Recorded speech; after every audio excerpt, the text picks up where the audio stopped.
ಮೊನ್ನೆ 3 ದಿನದಲ್ಲಿ ಸತೀಶ್ ಜಾರಕಿಹೊಳಿ ಅವರು ಬನ್ನಿ, ಇಲ್ಲಿ ಬನ್ನಿ ಸತೀಶ್, ಇಲ್ಲ ಇಲ್ಲಿ ಬನ್ನಿ, ಇಲ್ಲಿ ಕಡೆ ಬನ್ನಿ.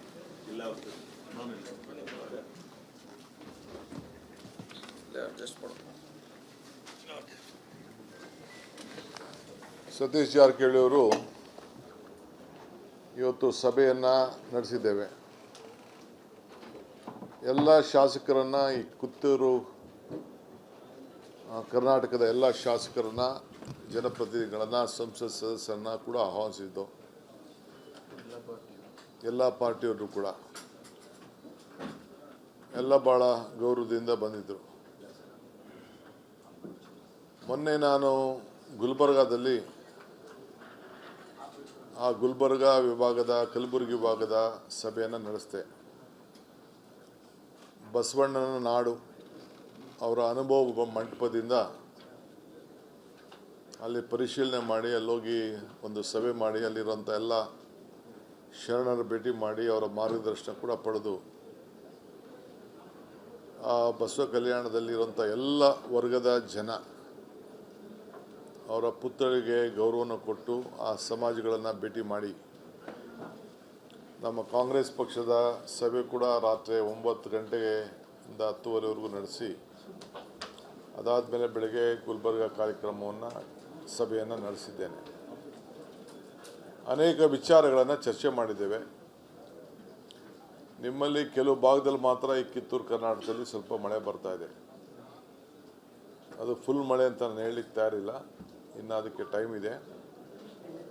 ಆದರೆ ಪ್ರಧಾನಮಂತ್ರಿಗಳು ಕೂಡ ನಮಗೆಲ್ಲ ದೊಡ್ಡ ಎಚ್ಚರಿಕೆಯ ಗಂಟೆಯನ್ನು ಕೊಟ್ಟಿದ್ದಾರೆ.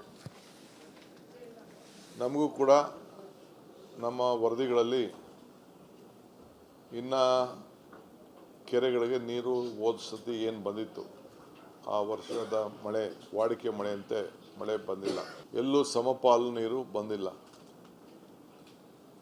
ತಮಗೆಲ್ಲ ಗೊತ್ತಿದೆ, ತುಂಗಭದ್ರಾದಲ್ಲಿ ಭಾಳ ಭೀಕರವಾದಂಥ ಒಂದು ಸಮಸ್ಯೆನ ನಾವೆಲ್ಲ ನೋಡ್ತಾ ಇದ್ದೆವು.